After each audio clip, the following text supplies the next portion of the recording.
Haleluya, puji Tuhan, shalom dan selamat pagi. Selamat kita bisa berjumpa kembali di dalam kasih Bapa kita Tuhan Yesus Kristus. Pada Selasa pagi ini tanggal 11 Oktober 2022. Senantiasa kita bersyukur kepada Tuhan. Saya tidak pernah berhenti Bapak Ibu mendengarkan firman Tuhan yang saya sampaikan sebagai hamba Tuhan. Jangan pernah bosan. Kalau Bapak Ibu bosan berarti saudara bosan dengan Tuhan. Berarti bosan dengan surga. Bagaimana saudara? Ya, sebabnya saya akan diciptakan sama Tuhan. Firman ini perintah dari Tuhan, supaya kita harus merenungkan firman Tuhan.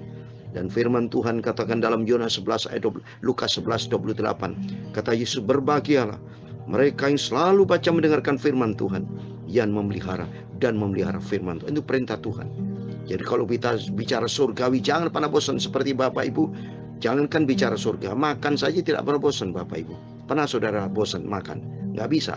Berarti bosan makan berarti tidak makan. Tidak makan berarti tidak ada kehidupan. Seperti Bapak Ibu pernah bosan nggak untuk tidak bernapas?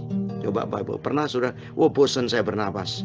Kalau bosan hidup berarti saudara tidak punya masa depan. Ya, kalau tidak punya kehidupan ya seperti orang yang hopeless. Ya, tapi kita menjadi orang yang punya harapan di dalam Yesus. Oleh karena itu mari kita mau cinta Tuhan Yesus. Saya sebagai hamba Tuhan selalu memberikan semangat, memberikan suatu dorongan kepada setiap kita, termasuk dorongan dalam kehidupan saya. Buktinya saya juga tidak pernah bosan dalam hidup ini, semangat. Maka selalu saya katakan, Tuhan kalau Tuhan izinkan, saya tidak mau mati meninggal. Karena saya terdorong dengan semangat kuat untuk hidup, untuk memuliakan Tuhan. Supaya dengan hidup yang sehat untuk Kristus, untuk beritakan firman Tuhan, untuk memberitakan kebenaran, supaya orang bertobat, hidup jangan main-main dengan dosa. Karena apa masalah? Kita ini kan diciptakan sama Tuhan. Kenapa kau hidup untuk dunia? Hidup untuk dosa. Ngawur saudara, salah itu. Hidup untuk Kristus. Semua dari Tuhan diberkati sama Tuhan, ya. Nafas dari Tuhan, semua mata, organ tubuh kita siapa yang menciptakan? Ya, semua dari Tuhan. Kita bisa menikmati hidup di dunia ini semua karena anugerah Tuhan. Nikmati bersama dengan Yesus, bukan menikmati bersama dengan dosa, tapi menikmati hidup bersama Tuhan, hidup untuk kemuliaan Tuhan. Untuk itu saya mau menyanyikan sebuah pujian. Mataku tertuju kepadamu karena puji Tuhan atas rahmat dan anugerah Tuhan. Kita mau saat ini pada tanggal 11 Oktober, haleluya, puji Tuhan, tahun 2022, kita masuk di dalam kitab Ayub, haleluya. Kita baca nanti, kita pelajari kitab Ayub saudara ya. Ayub ini 42 pasal, nanti saya mau terangkan secara singkat.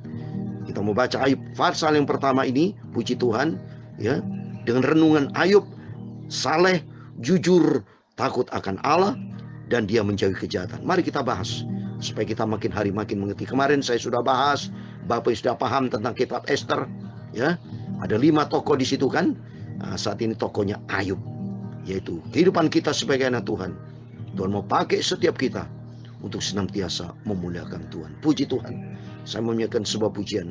Mataku, amin, haleluya, tertuju padamu, haleluya, segenap hidupku, amin, haleluya, ku serahkan padamu, amin, haleluya, bimbing aku, haleluya, masuk rencanamu, amin, haleluya, ku membesarkan, haleluya, kerajaanmu, amin, haleluya, Tuhan Yesus, ku mau mengikuti, amin, haleluya, kehendakmu ya Bapa, amin, haleluya, ku mau selalu menyenangkan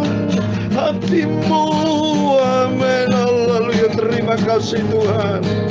Mataku, amin, haleluya, tertuju padamu, haleluya, segenap hidupku, amin, haleluya, ku serahkan padamu, amin, haleluya, bimbing aku, amin, haleluya, masuk rencanamu, haleluya, untuk membesarkan, haleluya, kerajaanmu, amin, haleluya. Yesus, ku mau mengikuti, amin, haleluya.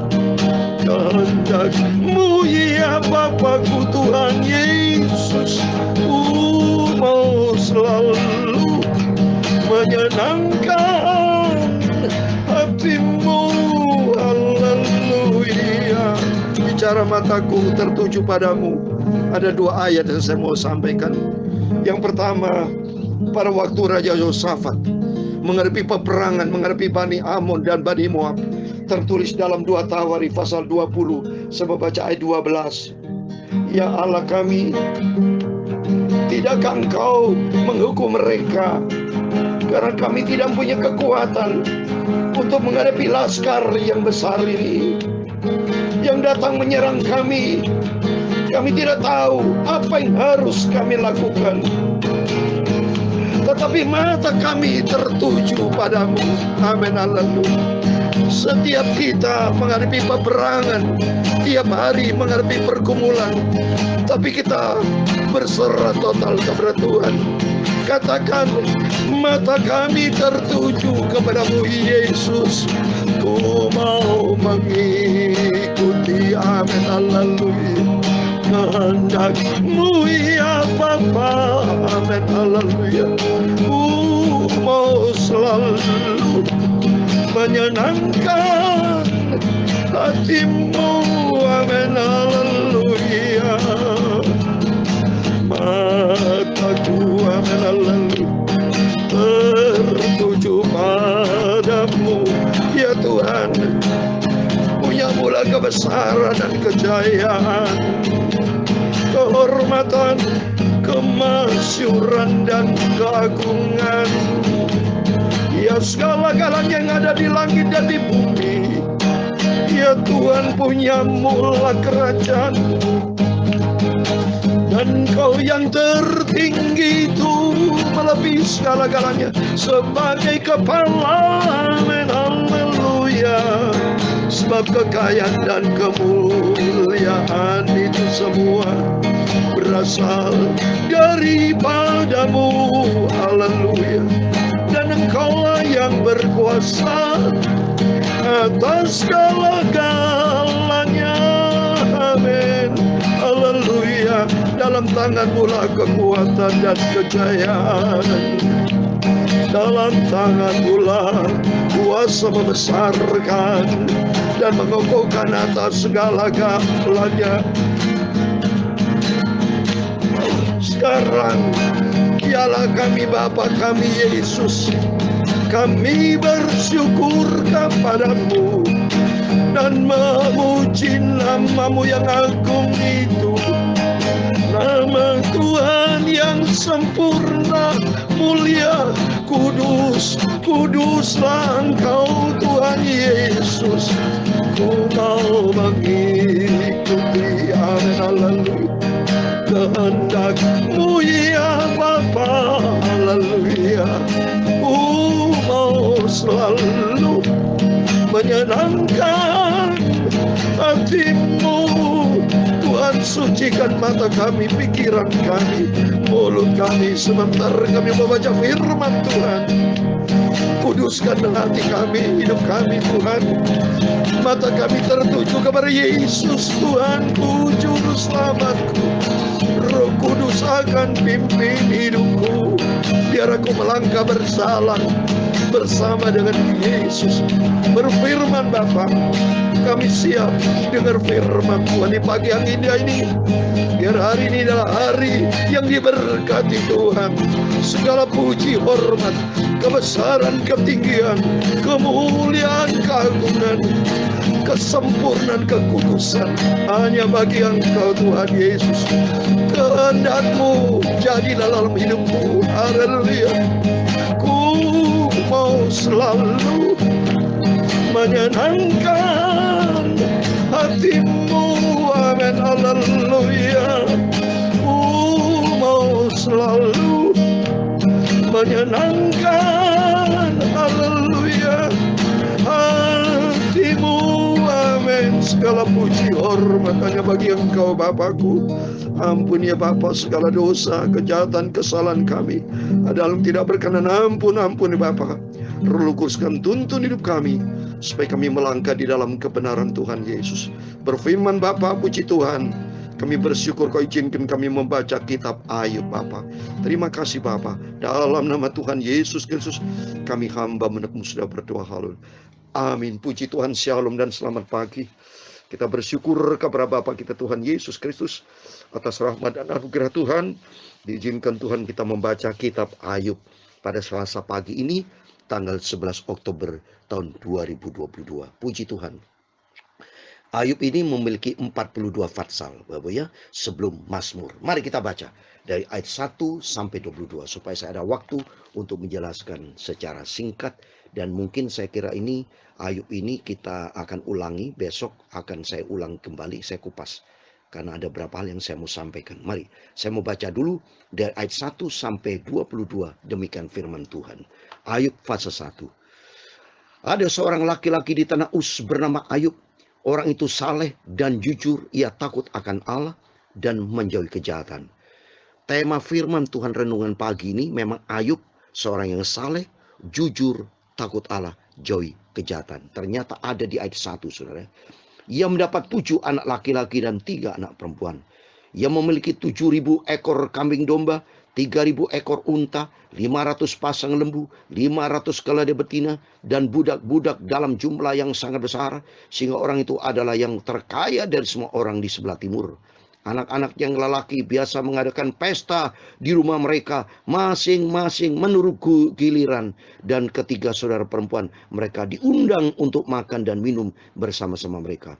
Setiap kali apabila hari-hari pesta telah berlalu, Ayub memanggil mereka dan menguduskan mereka. Keesokan harinya, pagi-pagi bangun Ayub, lalu mempersembahkan korban bakaran dan sebanyak jumlah mereka sekalian, sebab pikirnya mungkin anak-anakku sudah berbuat dosa dan telah mengutuki Allah di dalam hati. Demikianlah dilakukan Ayub senantiasa. Pada suatu hari, datanglah anak Allah menghadap Tuhan. Pada suatu hari datanglah anak-anak Allah menghadap Tuhan, dan di antara mereka datanglah juga iblis. Maka bertanyalah Tuhan kepada iblis, dari manakah engkau? Lalu jawab iblis kepada Tuhan, dari perjalanan mengelilingi dan menjelajah bumi. Lalu bertanyalah Tuhan kepada iblis, apakah engkau memperhatikan hambaku Ayub?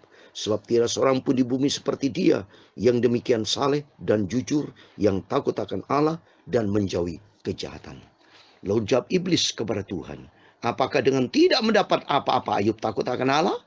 Bukankah engkau yang membuat pagar sekeliling dia dan rumahnya serta segala yang dimilikinya? Apa yang dikerjakannya telah kau berkati, dan apa yang dimilikinya makin bertambah di negeri itu. Tapi ulurkanlah tanganmu dan jamalah segala yang dipunyainya, ia pasti mengutuki engkau di hadapanmu. Maka firman Tuhan kepada iblis, nah, segala yang dipunyainya ada di dalam kuasamu, hanya janganlah engkau mengulurkan tanganmu terhadap dirinya. Kemudian pergilah iblis dari hadapan Tuhan. Pada suatu hari, ketika anak-anaknya yang lelaki dan yang perempuan makan dan minum anggur di rumah saudara mereka yang sulung, datanglah seorang pesuruh kepada Ayub dan berkata, sedang lembu sapi membajak dan keledai betina makan rumput di sebelahnya. Datanglah orang-orang Seba menyerang dan merampasnya serta memukul penjaganya dengan mata pedang. Hanya aku sendiri yang luput sehingga dapat memberitahukan hal itu kepada Tuhan. Sementara orang itu berbicara, datanglah orang lain dan berkata, api telah menyambar dari langit dan membakar serta memakan habis kambing domba dan penjaga-penjaga. Hanya aku sendiri yang luput sehingga dapat memberitahukan hal itu kepada Tuhan. Sementara orang itu berbicara, datanglah orang lain dan berkata, orang-orang Kasdim membentuk 3 pasukan, lalu menyerbu unta-unta dan merampasnya serta memukul penjaganya dengan mata pedang. Hanya aku sendiri yang luput sehingga dapat memberitahukan hal itu kepada Tuhan.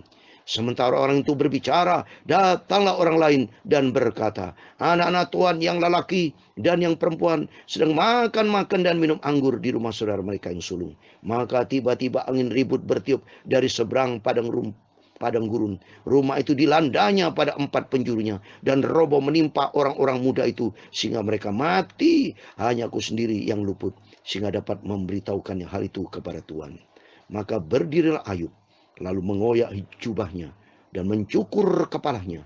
Kemudian sujudlah ia dan menyembah. Katanya, dengan telanjang aku keluar dari kandungan ibuku, dengan telanjang juga aku akan kembali ke dalamnya. Tuhan yang memberi, Tuhan yang mengambil, terpujilah nama Tuhan. Ayat 20 yang terakhir. Dalam kesemuanya itu, Ayub tidak berbuat dosa dan tidak menuduh Allah berbuat yang kurang patut. Amin, puji Tuhan. Demikian firman Tuhan yang sudah kita baca, kitab Ayub pasal 1 ayat 1 sampai 22. Di dalam nama Tuhan Yesus Kristus, Bapak, Ibu, saudara semua bersama saya diberkati Tuhan. Amin. Mari kita komit dengan Tuhan. Selalu saya tidak pernah lupa katakan, mari kita mau cinta Yesus, kita mau setia dan taat kepada firman Tuhan. Amin, puji Tuhan. Yang pertama, kenapa alasan saya mau besok saya ulang, karena banyak hal yang saya mau sampaikan, saudara. Minimal 3 hal. Yang pertama tentang Ayub sendiri. Kalau saya lihat ini, Ayub ini ada seorang laki-laki di tanah Uz. Uz itu kalau kita lihat di dalam kitab Kejadian, saudara ya. Kejadian pasal 36 ayat 28. Itu keturunannya dari Edom, saudara ya. Jadi kemungkinan besar ini Ayub ini memang orang Yahudi ya. Dalam kaitannya ya. Karena di tanah Uz ini katakan gini ya. Anak Abraham, Ishak, Yakob. Ishak itu memperanakan 2 kan, ada Esau, ada Yakob. Nah, kalau kita lihat di Kejadian 36 ya, tapi memang tidak disebut ini yang jelas keturunan Yahudi ya. Tapi saya punya kesimpulan sendiri. Karena gini, Kejadian 36 ayat yang 28, inilah anak-anak Disyan Uz. Nah, ya, ada kata Uz. Ini kan disebut anak laki di tanah Uz. Ada sama Uz. Dan kalau Disyan ini keturunan dari Sir, keturunan dari Esau. Nah, Esau ini kan dari Ishak, saudara. Ishak itu punya anak kembar ya, ada Esau, ada Yakub kalau kita baca di Kejadian ya. Nah, oleh karena itu kesimpulan saya ini ya, karena ini ada Uz ya, tanah perjanjian Uz di tengah sana, jangan-jangan memang keturunan dari Edom ya. Jadi jelas ini ya. Itu pertama ya. Yang kedua, kalau saya lihat ini, Ayub ini punya hubungan yang vertikal pribadi dengan Tuhan Yesus sehat ya. Saya katakan tadi ada 2 ayat mataku dalam sesuai dengan pujian ini. Satu, pada waktu Raja Yosafat menghadapi peperangan ya, menghadapi Bani Amon, Bani Moab, sudah saya bacakan tadi, 2 Tawar pasal 20 ayat 12, mataku tertuju. Ayub juga sama, saudara. Kalau kita baca di dalam Ayub 42 ya, ayat yang kelima, ini nanti ceritanya panjang, saudara, Ayub ya. Jadi nanti kita ikutin saja. Yang penting di sini kita bisa lihat anak-anak Tuhan yang Tuhan ciptakan di dalam Alkitab seperti apa kualitasnya dan dikaitkan dengan kehidupan kita. Dan Ayub ternyata di sini di ayat kelima, hanya dari kata orang saja aku mendengar tentang engkau, tetapi sekarang mataku senang memandang engkau. Jadi pujian ini, mataku tertuju padamu. Ternyata ayat ini juga mengatakan, tetapi mataku tersendiri memandangkan engkau. Mari kita belajar di sini supaya hidup kita sentralnya Tuhan Yesus. Kalau sentral Tuhan Yesus, hidupnya Ayub benar, saudara. Lihat ayat yang pertama. Ayub orang itu saleh. Jadi saleh itu pasti kehidupannya berkaitan dengan Tuhan. Itu pasti. Dan jujur berkaitan dengan vertikal.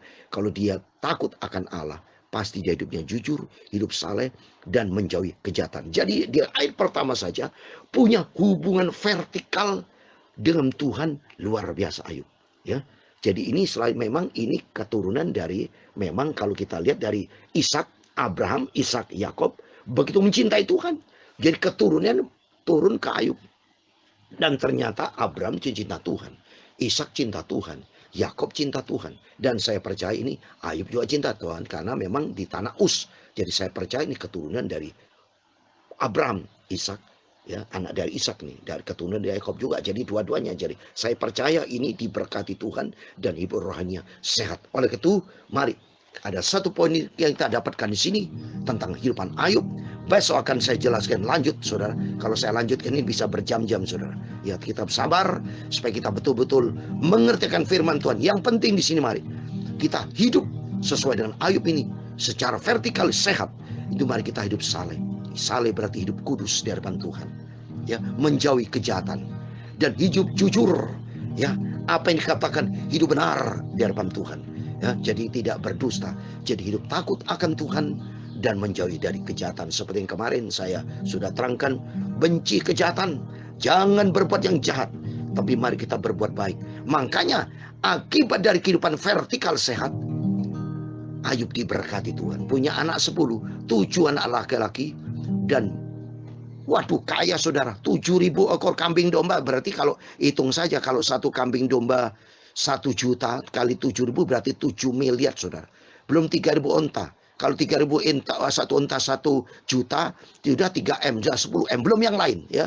Oleh itu nanti saya tidak mau bahas tentang kekayaannya, karena Bapak Ibu bisa hitung-hitung sendiri. Tapi saya mau bahas tentang kehidupan secara rohani bagaimana, dan kehidupan secara horizontal bagaimana. Kalau kita lanjutkan besok. Yang penting kita dapatkan poin di ayat yang 1. Mari kita mau tiru hal yang positif di dalam Alkitab. Ayub kita mendapatkan, itu hidupnya saleh, hidup jujur. Ada 4 poin. Ia takut akan Allah dan menjauhi kejahatan. Karena apa? Matanya tertuju kepada Yesus. Mari melalui firman Tuhan pagi ini, kita mau sentralnya Tuhan Yesus. Fokus kepada Tuhan. Kalau fokus kepada Tuhan, hidup rohani kita sehat. Sapanya Yesus, satu-satunya Tuhan, Juru Selamat kita. Amin. Tuhan Yesus memberkati kita semua. Mataku, amin, haleluya, tertuju padamu, amin, haleluya. Segenap hidupku, amin, haleluya, ku serahkan padamu, amin, haleluya. Bimbing aku, amin, haleluya, masuk rencanamu, amin, haleluya. Ku membesarkan, haleluya, kerajaanmu, amin, haleluya. Ku mau mengikuti, amin, haleluya, kehendakmu ya Bapa, amin, haleluya. Ku mau selalu menyenangkan hatimu seperti Ayub, hidup menyenangkan hati Tuhan. Ku mau mengikuti, amin, haleluya, kehendakmu ya Bapa. Mari kita ikuti kehendak Bapa di surga. Ku mau selalu menyenangkan hatimu, amin, haleluya. Ku mau selalu menyenangkan hati Tuhan Yesus, amin, amin. Tuhan memberkati engkau dan melindungi engkau.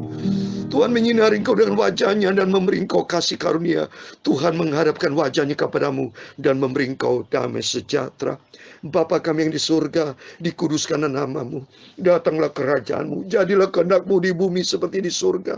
Berikan kami pada hari ini makanan kami secukupnya, dan ampunilah kami akan kesalahan kami, seperti kami juga mengampuni orang bersalah kepada kami. Dan jangan membawa kami ke dalam pencobaan, tetapi lepaskanlah kami dari yang jahat, karena engkaulah yang mempunyai kerajaan dan kuasa dan kemuliaan sampai selama-lamanya. Amin. Puji Tuhan, selamat pagi, selamat beraktivitas. Jangan lupa mari mata kita tertuju kepada Yesus, dan tirulah kehidupan seperti Ayub, saleh, jujur, takut akan Allah, jauhi kejahatan. Hidup kita diberkati Tuhan. Amin. Tuhan bersama kita, Immanuel. Amin. Haleluya.